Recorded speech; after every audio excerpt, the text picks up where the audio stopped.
Assalamualaikum warahmatullahi wabarakatuh.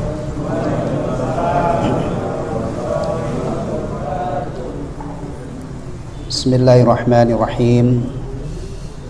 Alhamdulillahi rabbil alamin. Wa bihi nasta'inu ala umurid dunya waddin. Assalatu wassalamu ala sayyidil anbiya'i wal mursalin, nabiyyina Muhammadin al-mab'uuthi rahmatan lil alamin wa hujjatan 'alal khalaiqi ajma'in wa 'ala alihi wa azwajihi wa dhurriyyatihi wa sahabatihi wa man ihtada bihadihi wa tamassaka bisunnatihi ila yaumiddin. Amma ba'd. Jamaah sekalian, ikhwatal iman rahimani wa rahimakumullah. Insyaallah malam ini kita akan melanjutkan menelaah tafsir surah Al-Qari'ah ya. Pada kajian pekan lalu kita sudah berkenalan dengan surah ini ya. Surah ini adalah Makkiyah berdasarkan kesepakatan para ulama. Mengenai jumlah ayatnya ada perbedaan ya di kalangan para ulama. Ada yang mengatakan 11 menurut hitungan ulama-ulama mana itu? Kufah ya. Ada yang mengatakan 10 ayat menurut hitungan ulama-ulama Hijaz. Hijaz itu termasuk di dalamnya Makkah dan Madinah ya. Ada yang mengatakan jumlah ayatnya berapa? 8 ya. Tapi yang kita temukan di mushaf kita ini ada berapa? 11 ya. Baik. Kita akan lanjutkan menelaah tafsir surah yang mulia ini. Kalau kemarin itu pengetahuan tambahan ya. Seandainya seorang muslim tidak mengetahui ya surah ini Makkiyah, itu kira-kira cacat nggak agamanya? Nah, misalnya ada seorang muslim ditanya, kamu tahu nggak surah Al-Qari'ah itu Makkiyah atau Madaniyah? Kalau dia mengatakan saya tidak tahu, ini kira-kira mengurangi agamanya apa enggak? Mengurangi agamanya apa enggak? Enggak ya, karena ini bukan bagian yang wajib untuk diketahui ya. Kalau misalnya tahu nggak kamu bahwa ulama itu berbeda-beda pendapat mengenai jumlah ayat surah Al-Qari'ah? Saya nggak tahu. Pokoknya yang saya hafal adalah Al-Qari'atu mal-Qari'ah wa ma adraka mal-Qari'ah sampai narun hamim. Juga nggak. Cuman kalau kita punya pengetahuan lebih, itu akan lebih baik. Iya. Bahkan kalau seandainya orang ini nggak hafal surah Al-Qari'ah ya, misalnya ada seorang muslim nggak hafal surah Al-Qari'ah, apakah bisa kita katakan, wah saya kalau begitu meragukan keislaman kamu? Masa orang Islam nggak hafal surah Al-Qari'ah? Kira-kira sikap seperti ini berlebihan apa enggak? Berlebihan ya. Tapi kalau surah Al-Fatihah nggak bisa, nah ya kan ya, karena sholat surah Al-Fatihah itu kita jadikan modal untuk sholat. Ada ketetapan dalam ajaran agama kita, la sholata liman lam yaqra bi fatihatil kitab. Tapi alhamdulillah insyaallah yang hadir ini semuanya hafal ya, bahkan hafal waktu sebelum disunat dulu ya. Yang punya masa kecil rajin ngaji, insyaallah ini sudah dihafal sebelum sunat ya, sebelum sunat. Umumnya kita sunat itu umur berapa? Kecuali kalau sunatnya waktu bayi disunat ya, mungkin hafalnya setelah disunat. Tapi kalau sunatnya itu kelas 4 ibtidaiyah atau SD ya insyaallah sudah pada hafal. Taib ya. Kalau di kitab terjemahnya Halaman berapa ini? Belum saya buka tadi. Halaman 167 ya, bagian bawah. Silakan dibuka halaman 167. Ana awali dengan tilawah terlebih dahulu. A'udzu billahi minasy syaithanir rajim. Bismillahirrahmanirrahim. Al-qari'ah mal qari'ah wa ma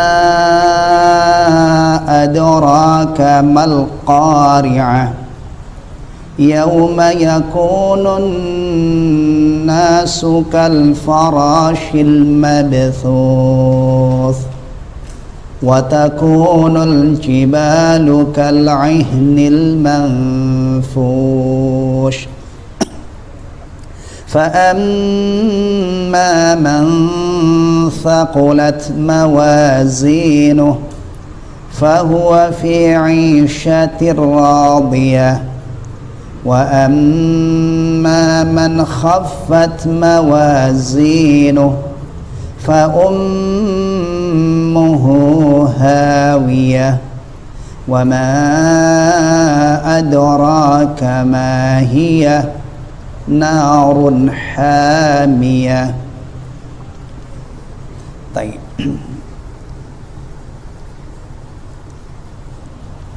Silakan dibaca terjemahnya. Ada yang nanti saya bacakan tafsirnya. Satu orang yang baca terjemahnya, fadhal. Silakan.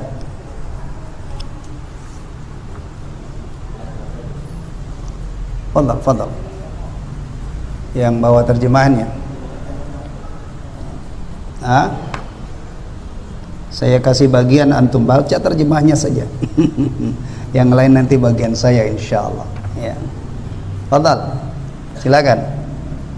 Yang suaranya nyaring ya. Ya, fadhal. Bismillahirrahmanirrahim. Ya. Hari kiamat Adalah salah satu nama hari kiamat. Terjemahannya saja dulu. Terjemahan Al-Qari'ah, hari kiamat. Tahukah kamu apa hari kiamat itu? Ya.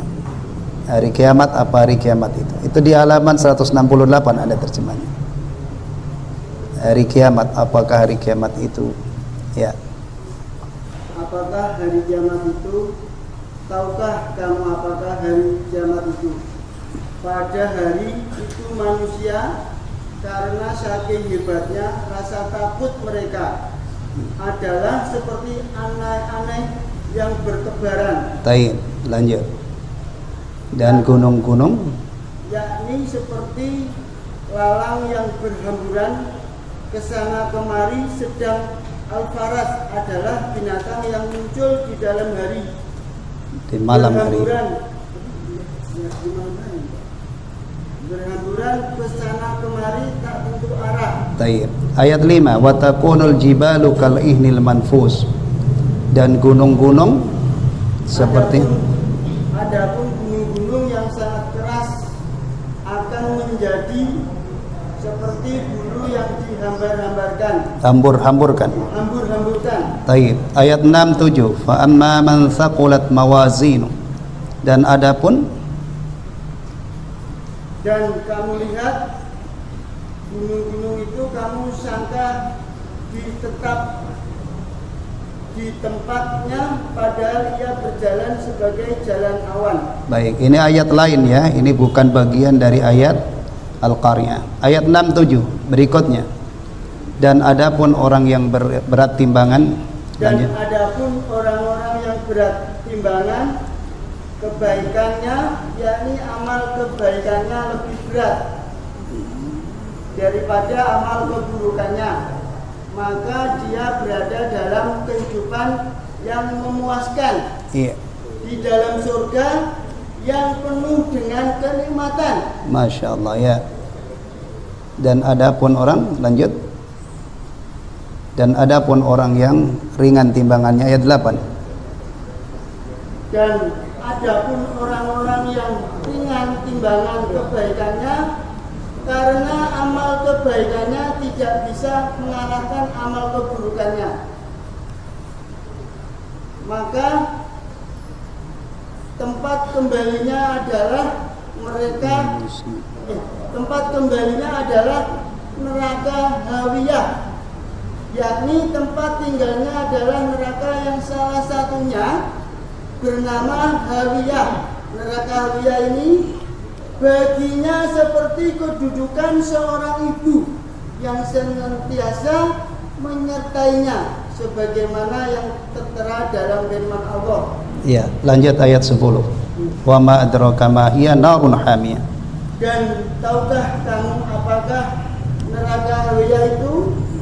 Ayat ini menunjukkan kedahsyatan peristiwa pada hari itu, lalu ditafsirkan dengan firman Allah berikutnya, yaitu api yang sangat panas, yakni sangat panas melebihi panas api dunia 70 kali lipat. Kami mohon kepada Allah agar dijauhkan darinya. Baik, jazakallah khairan. Ikhwatal iman rahimani wa rahimakumullah. Mari kita telaah tafsir Syekh Abdul Rahman As-Sa'di rahimahullah terhadap ayat yang mulia ini. Qala Syekh Abdul Rahman As-Sa'di rahimahullah wa jazahullahu khairan 'anil Islam wal muslimin, 'anil Islami wal muslimin. Tafsir suratil Qari'ah. Ya. Baik. Nama surah ini tidak ada perbedaan. Ya. Kalau ayatnya tadi sudah ya. Kadang-kadang satu surah itu namanya ulama menyebutnya macam-macam. Tapi untuk Al-Qari'ah ini tafsir suratil Qari'ah. Ya. Tafsir surah Al-Qari'ah wa hiya makkiyah. Kata beliau, dan surah ini makkiyah. Ya, dan kemarin sudah kita pelajari, ternyata ijma' ulama ya, ulama sepakat bahwa surah Al-Qari'ah masuk dalam kategori surah makkiyah. Bismillahirrahmanirrahim. Al-Qari'atu mal qari'ah ila qawlihi ta'ala wa ma adraka ma hiya narun hamiyah. Antum sambil ikuti terjemahnya ya. Halaman 167. Al-Qari'atu min asma'i yaumil qiyamah.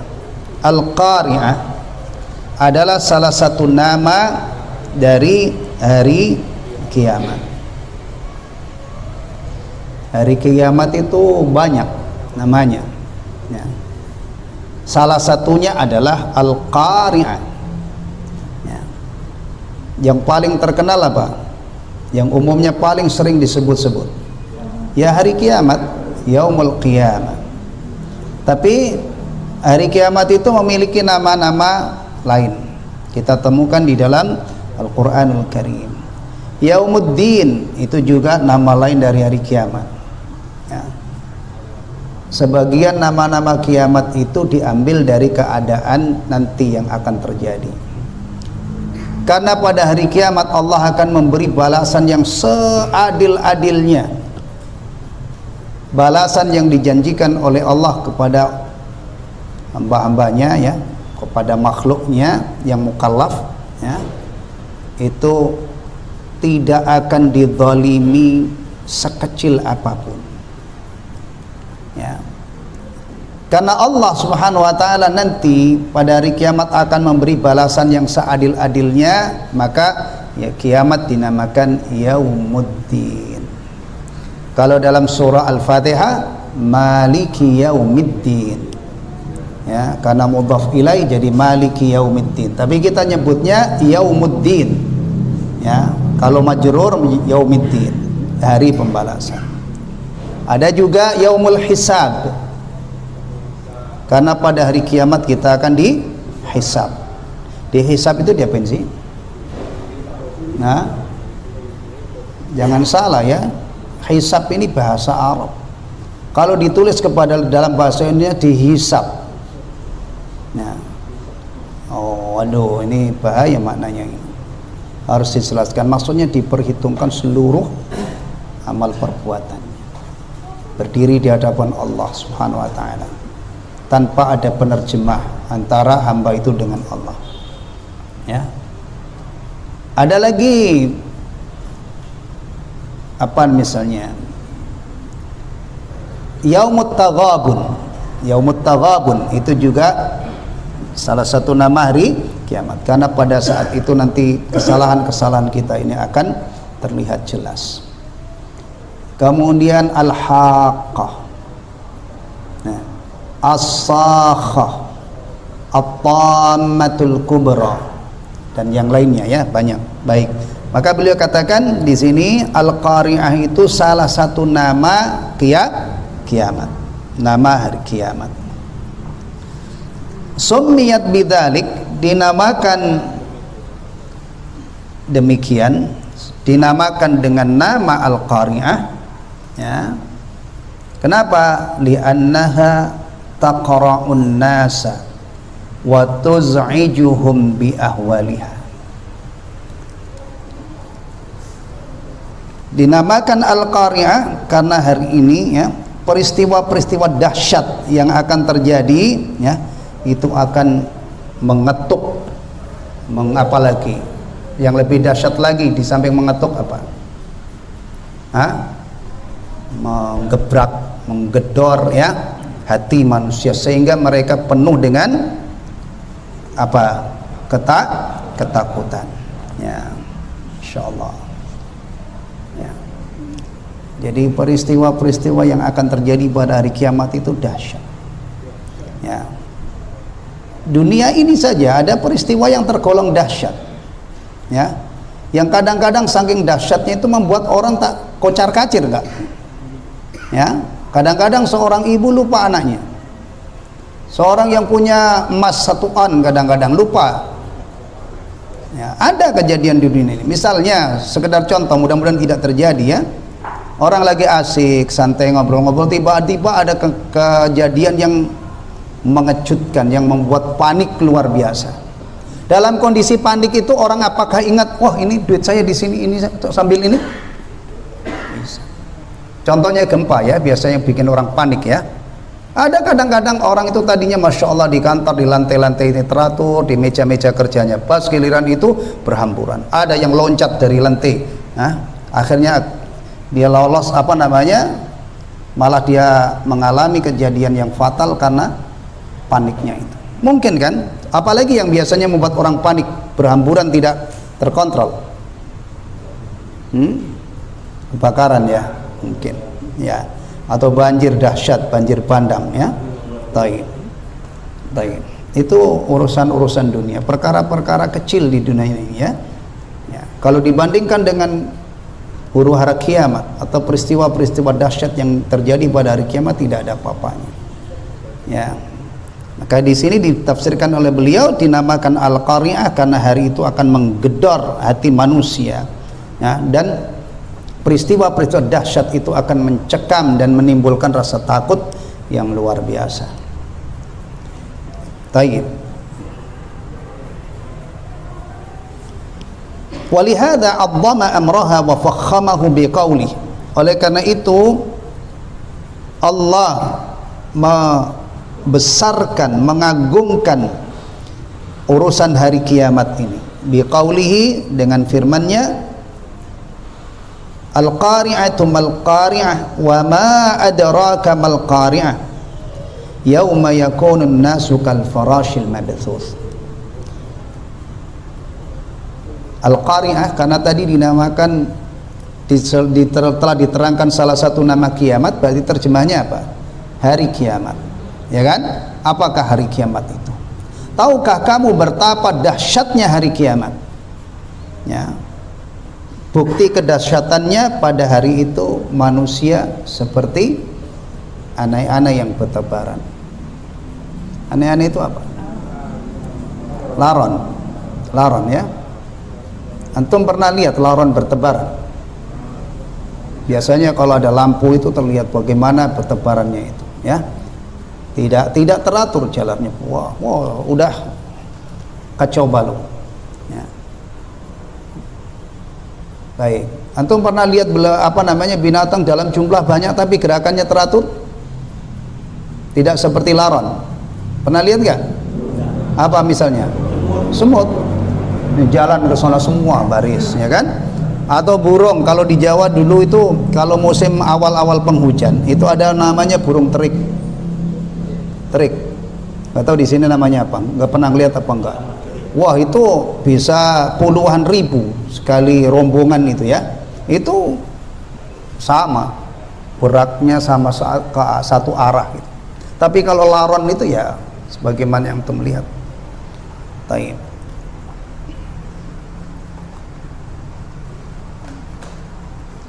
Yauma yakunun nasu, pada hari itu manusia ya seperti kal farashil mabthus, seperti aneh-aneh yang bertebaran.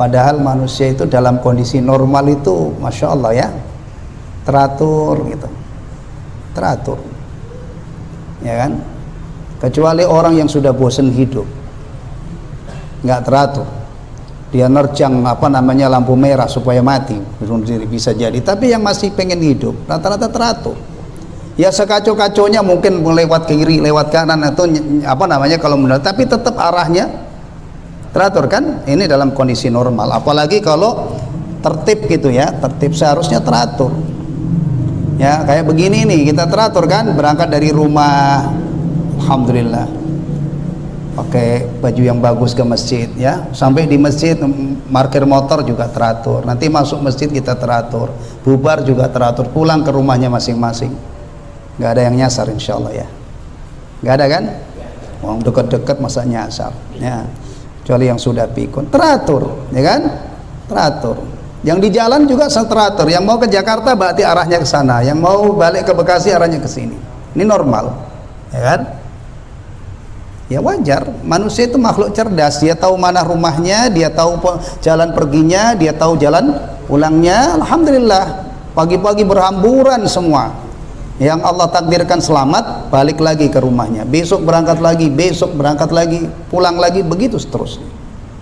Bahkan kadang-kadang ada orang puluhan tahun ya mengarungi Kalimalang itu arah Jakarta sampai pensiun, nggak ada yang lecet, diselamatkan oleh Allah itu fisiknya ya, kemudian hasil kerjanya masya Allah, kadang-kadang kerja puluhan tahun itu hasilnya menumpuk kekayaan, kemudian tidak mau rukuk, tidak mau sujud, astagfirullahaladzim ya.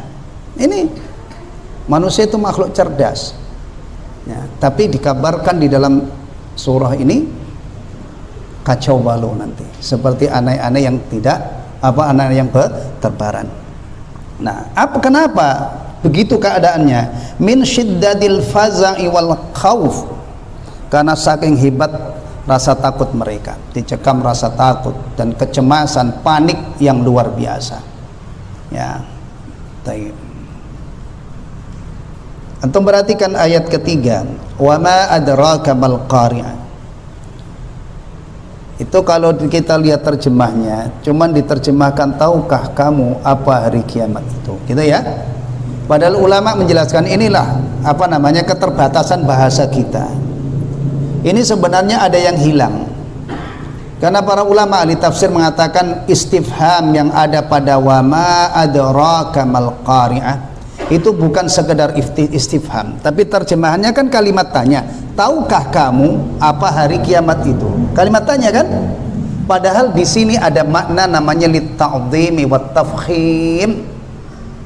Jadi untuk mengkhabarkan bahwa hari kiamat itu dahsyat. Nah, maka kadang-kadang saya terjemah meskipun untuk mengakomodir makna ini, tahukah kamu betapa dahsyatnya hari kiamat itu?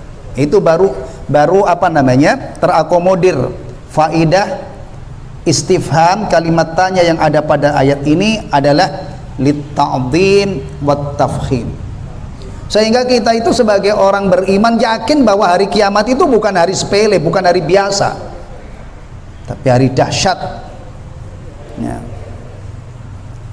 Jangankan hari dahsyat ya, Hari istimewa saja itu kita siapkan sesuatu yang istimewa. Jujur aja, di antara hari istimewa yang berlalu dalam hidup kita itu apa? Nikah. Oke? Ya. Biasanya orang kalau mau nikah, Masya Allah, dibikin istimewa banget.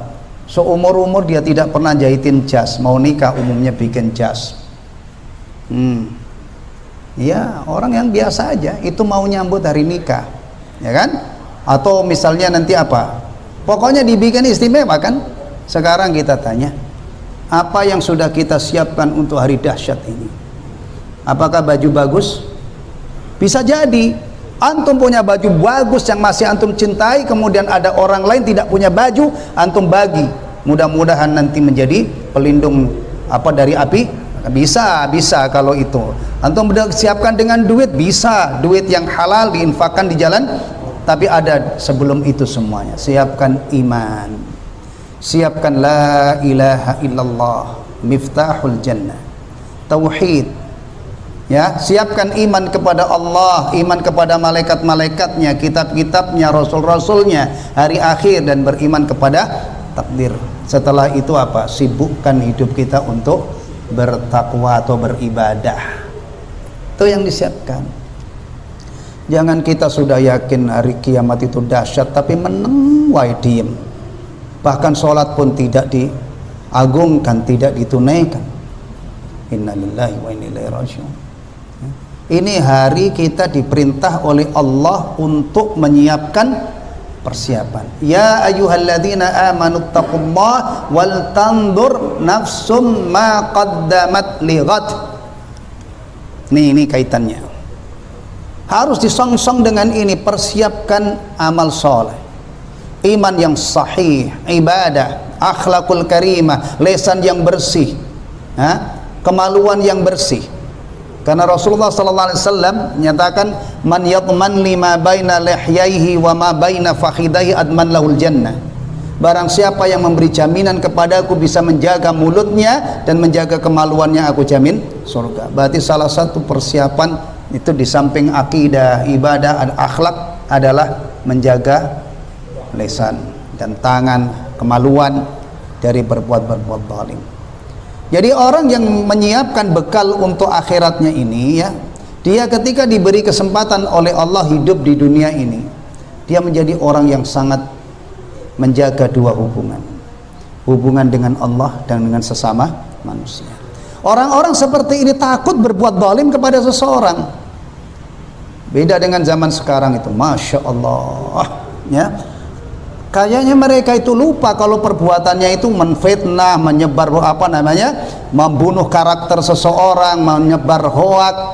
Seakan-akan mereka itu lupa bahwa semua itu ada yang mencatat. Semuanya ada. Ya. Makanya orang-orang mukmin itu, ikhwatal iman, orang yang pengen bahagia akhiratnya, orang Islam ya, yang benar-benar kepengen bahagia akhiratnya, yang hidupnya dimanfaatkan untuk menyiapkan akhiratnya, itu aset kehidupan yang luar biasa. Ya. Dia ihsan kepada Allah, dia ihsan kepada sesama manusia. Dengan ibu bapaknya dia berbakti, dengan istrinya, dengan anaknya, dengan tetangganya, dengan tamunya, dengan orang yang bermuamalah dengan dia. Makanya kalau ada orang masih mencurigai orang-orang Islam, ya, orang Islam itu bahaya misalnya, ya udah, ya, kita yang dicurigai akan memberikan jawaban konkret. Kalau anda curiga kepada kami akan membahayakan anda, hiduplah bersama saya, ya, jadilah tamu saya, dekat-dekatlah saya, dan dekat-dekatlah kamu dengan saya. Nanti saya terbukti membahayakan atau tidak, gitu. Ya, nggak usah kita teriak-teriak kita kasih bukti. Mana? Kalau orang itu benar-benar muslim, paham Islamnya, mengamalkan Islamnya, dijamin orang-orang yang di sekitarnya itu akan kecuali kalau di medan perang. Iya. Tapi dalam kondisi damai seperti, kalau anda curiga dengan saya, silahkan jadi tetangga saya. Saya jamin insya Allah anda saya lindungi, saya tidak akan dzalimi. Saya tidak berani membuang sampah ke halaman anda, karena itu bagi saya adalah perbuatan zalim. Saya tidak akan mengganggu jam tidur anda, Saya tidak akan baca Quran teriak-teriak jam 1 malam, jam 10 malam. Anda dijamin mendengkur sampai kapan? Sampai puas. Kan dia nggak sholat subuh, seandainya itu orang di luar Islam. Tolong jangan malu-maluin jadi orang Islam, kasih bukti. Biar dunia ini mau curiga kayak apa kepada kita, biarin. Memang dari dulu, jangankan kita, Rasul pun dulu dicurigai. Bahkan Rasulullah dikatakan gila. Itu perlakuan orang kafir terhadap Rasulullah. Apalagi orang munafik, wah naudzubillah. Orang munafik itu dohirnya muslim tapi bencinya sama Islam luar biasa. Rasulullah SAW menjadi korbannya, para sahabat juga banyak menjadi korbannya. Iya. Taib. Ini ikhwatal iman ya. Jadi Al-Qari'ah itu hari kiamat. Hari kiamat itu dahsyat banget. Bahkan Allah mengungkapkannya, wa ma adraka mal qari'ah. Berarti kita siap, kita songsong hari yang dahsyat ini dengan persiapan yang memadai. Semoga nanti ketika orang-orang itu Masya Allah dicekam rasa takut, mudah-mudahan kita tidak termasuk golongan itu ya. Ketika orang pada misalnya sengsara, mudah-mudahan kita tidak sengsara. Di saat orang-orang wajahnya pada menghitam, mudah-mudahan kita termasuk orang yang wajahnya putih, dan seterusnya. Klimaknya di saat ada orang yang dilemparkan ke dalam neraka, mudah-mudahan kita dihindarkan oleh Allah ya, dirahmati oleh Allah, dimasukkan ke dalam surganya ya. Surga itu jangan terlalu pede ya. Kadang-kadang ada orang itu baik tapi dia salah dalam sikapnya terhadap surga. Dia baik memang, sudah siapkan semua amalnya, tapi dia mengatakan kalau saya sih sudah dijamin masuk surga. Wah, ini orang Masya Allah. Loh kok kamu pede banget? Gimana nggak pede? Saya muslim, saya rajin sholat, saya rajin ibadah, akhlak saya bagus. Waduh, ini orang salah asuh ini. Orang Islam itu tidak dididik untuk menjadi begitu. Setelah kita habis-habisan bertaqarrub, kita tidak tahu apakah ibadah kita diterima oleh Allah Subhanahu wa taala. Hari ini kita muslim, yang paling kita khawatirkan kalau kita murtad. Apalagi kalau kita menyimak hadis Nabi sallallahu alaihi wasallam, di akhir zaman itu ada orang pagi-pagi masih muslim, sorenya sudah kafir. Innalillahi wa inna ilaihi raji'un. Kita sebagai orang Islam hari ini muslim, kita belajar untuk berusaha untuk istiqamah, terus berdoa, Allahumma ya muqallibal qulub tsabbit qalbi ala dinik. Ini jadi orang Islam itu bukan orang yang setelah ibadah kemudian petentang-petenteng kian kemari, kemudian ujub dengan amalnya ya. Dia masih gencar istighfar, dia masih gencar Allahumma ya muqallibal qulub, dia masih gencar berdoa, Allahumma inna nas'aluka ilman nafi'an wa rizqan thayyiban wa amalan mutaqabbala. Kapan sombongnya orang mukmin itu? Kapan sombongnya orang Islam? Gak sempet, karena dia mengkhawatirkan jangan-jangan ibadahnya tidak diterima. Tetapi di satu sisi ya jangan full khauf, harus diimbangi dengan roja. Ya Allah, ini yang bisa saya persembahkan ya Allah. Salat saya masih buruk ya Allah, ikhlas masih minim, khusyuk nyaris tidak ada. Tapi Engkau maha luas rahmatmu, saya berharap rahmatmu ya Allah. Meskipun saya tahu salat saya ini belum pantas, masih jauh dari kekurangan. Kalau ada orang malah kan kita sudah sholat ya, kalau orang itu fahamnya, ilmunya baru sebatas sholat ditunaikan selesai ya, dia merasa sudah sholat. Tapi coba kalau sholat itu melibatkan ikhlas, melibatkan khusyuk, siapa yang berani menilai bahwa sholatnya itu sudah bagus?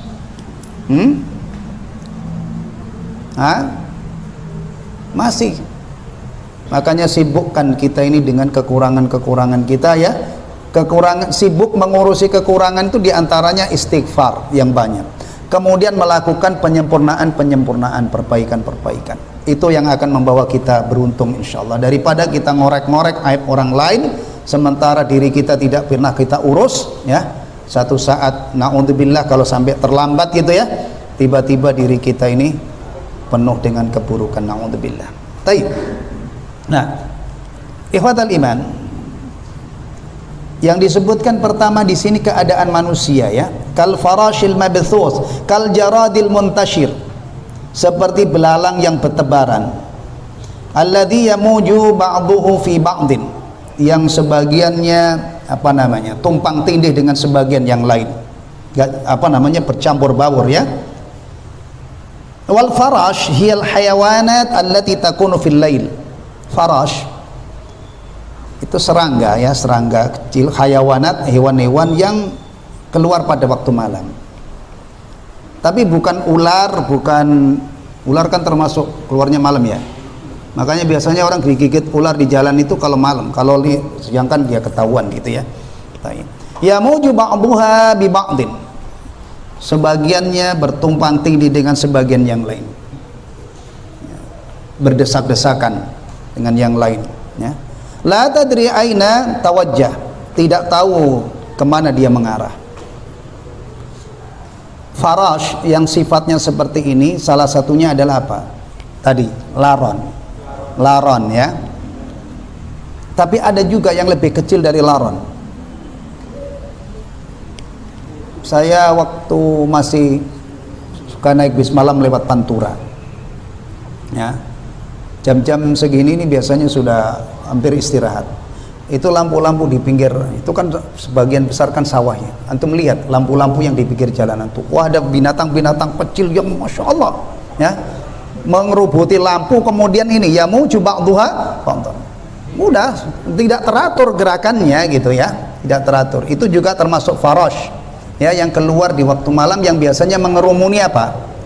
Lampu, mengerumuni hal yang terang gitu ya. Taim. Fa idza awqada laha nar, apabila nyala api dinyalakan untuknya atau lampu dinyalakan, tahafatat ilaiha li dha'fi idrakiha, maka binatang-binatang ini serangga-serangga ini akan mengerumuninya ya, li dha'fi idrakiha, karena lemahnya penglihatannya. Ya udah mengerumuni sumber cahaya itu ya. Fa hadhihi halun nas ahlul uqul, ini adalah keadaan manusia yang berakal. Saking paniknya, saking dahsyatnya ketakutan seperti itu. Nah, ikhwatal iman rahimani wa rahimakumullah, ada dua ayat yang mengkhabarkan tentang keadaan manusia setelah pada hari kiamat. Ini setelah dibangkitkan ya, setelah dibangkitkan. Yang satu dikatakan ini kal farashil mabthuth, yang satu lagi kal jaradil muntashir. Beda. Kalau laron itu berkerumun dan tidak teratur gerakannya. Belalang itu gerakannya teratur. Antum kalau lihat lagi ada wabah belalang atau ya kayak wereng itu ya. Itu kalau di sini jarang, tapi kalau di Afrika, bahkan dulu pernah sampai ke Timur Tengah, itu belalang dari Afrika itu miliaran belalang ya. Itu semua bisa habis, itu gandum atau itu habis diserang ya, kuasa Allah ya. Kita itu kadang-kadang sering ya dikejutkan dengan hal yang tidak masuk di luar dugaan kita, benar ya. Di zaman, kalau mbah-mbah saya cerita sebelum pemberontakan G30 SPKI, itu di kampung saya itu ada hama tikus. Itu nggak masuk akal, gimana dalam waktu secepat itu tiba-tiba hama tikus itu merajalela padi berhektar-hektar, itu bisa ludes semalam. Itu gimana? Nah sekarang tikus tidak ada. Antum yang ngikutin berita kemarin itu lumpuh total kereta, jalur pemberangkatan kereta dari Gambir maupun dari Senen. Ada apa? Rel keretanya jebol, diterjang banjir. Antum perhatikan, antum kalau biasa naik kereta Bekasi itu rel kereta itu sudah cukup tinggi, dan areal sawah di sekitar kereta itu ya, atau misalnya kalau antum bayangkan rel kereta itu kalau tingginya 1 meter dari ini, itu berarti sekitarnya itu hamparan tanah itu berapa ribu hektar. Kok tiba-tiba ada banjir yang bisa menggenangi semua itu sampai jebol rel kereta, habis itu batu-batunya yang ganjil itu. Begini ini kan gimana? Ya, udah kadang-kadang kita udah kebanjiran dibikin ribut. Masya Allah, ada yang gubernurnya disalahin lah, macam-macam. Ya, orang-orang politik tuh sampai banjir aja dijadikan komoditi politik. Gila nggak kita ini? Ya. Siapa yang marah-marah kena banjir ini? Karena saya tanya, yang antum yang duduk di sini, nyalain Pak Rahmat Effendi misalnya, wali kota kita. Ana ingatkan, antum itu orang mukmin. Urusan banjir itu jangankan wali kota, jangankan presiden gitu ya. Siapapun kalau Allah kehendaki timpakan banjir, siapa yang bisa menangkap? Iya, kadang-kadang ada peristiwa-peristiwa yang kita ini benar-benar gak masuk akal istilahnya, tapi itu terjadi. Ya, taib. Nah, ini keadaan manusia yang berakal tapi seperti ini berarti mengalami kepanikan dan dicekam rasa takut yang luar biasa karena adanya peristiwa-peristiwa yang dahsyat. Kadang-kadang ada orang itu mendahului kehendak Allah dan lupa untuk mengucapkan insya Allah. Ambilkan contoh begini, dia beli rumah dengan PD-nya karena pengembangnya juga mempromosikan rumahnya itu bebas. Wah, saya kalau tinggal di sini mah aman gitu kan. Ternyata juga belakangan ini rumah-rumah elit itu banyak kena kebagian apa? Banjir ya. Kalau rawa lumbur mas saya namanya saja rawa lumbur, maklum lah. Nah, antum rawa ya, saya nikmatin aja. Itu kemarin itu berapa? 2 hari berturut-turut. Yang kedua itu malah saya dibangunin anak saya itu air sudah masuk. Ya, di telepon nggak nyambung, saya tidur nyenyak karena pertama itu sudah banjir. Yang kedua lebih gede lagi. Asik juga tinggal di Rawalumbu. Sekali tempo banjir, sekali tempo keringnya. Subhanallah ya, nggak apa-apa. Ya, antum ingat. Kadang-kadang itu ya, ada orang ini daerahnya banjir, dia tinggikan 1 meter. Aman. Nggak taunya banjirnya lebih 1 meter, kena lagi dia. Padahal begini ini mestinya insya Allah aman, saya tinggikan begini kan. Karena kalau Allah kehendaki jangankan cuman rumah tingginya 1 meter. Antum ingat gak anaknya Nabi Nuh itu, putranya Nabi Nuh, ketika dipanggil-panggil, ya bunayya irkam ma'ana, ayo ikut bapak sini naik. Enggak, saya akan naik gunung. Ya'simuni minal ma', saya pasti akan terjaga dari air. Gunung bukan 1 meter, 2 meter. Nah, kira-kira kalau Jakarta itu sudah tenggelam, apa namanya, Monas tenggelam, yang disalahin siapa nanti? Masih ada orang hidup? Banjir rame banget, astagfirullahaladzim. Tapi mudah-mudahan yang rame itu bukan orang-orang yang ahli di masjid ya. Ya, kalau orang jadi masjid udah tahu sejak hujan turun itu Allahumma sayyiban nafi'an. Ternyata banjir ya alhamdulillah ala kulli hal. Sabar, sambil nguras ya. Sudah ya. Dulu itu pernah ya gunung ya, air itu sampai ke gunung. Dan antum jangan salah, anaknya Nabi Nuh itu bukan dia gelundung atau jatuh dari gunung kemudian kecebur air. Bukan, airnya mengejar sampai ke puncak gunung. Ya, tolong itu ingat-ingat. Jadi tadi kalau saya bayangkan itu ya, saya kalau lewat Brebes atau ke Purwokerto lewat itu, kalau di musim kemarau itu bayangin, ya Allah, ini kok ke jalur ini kalau musim hujan bisa kelelep, bisanya ngerti, kelelep, tenggelam. Itu kadang-kadang gak kepikir tapi nyata. Saya ingat Allah menghendaki jangankan cuman rel yang tingginya. Di zaman Nabi Nuh alaihissalam itu air bisa menenggelamkan gunung. Ambil pelajaran apa-apa yang ada di dalam kisah-kisah Al-Quranul Karim ya. Mudah-mudahan kita termasuk orang yang bisa mengambil pelajaran. Amin amin ya rabbal alamin. Subhanakallahumma wa bihamdika asyhadu an la ilaha illa anta astaghfiruka wa atubu ilaik. Wassalamualaikum warahmatullahi wabarakatuh.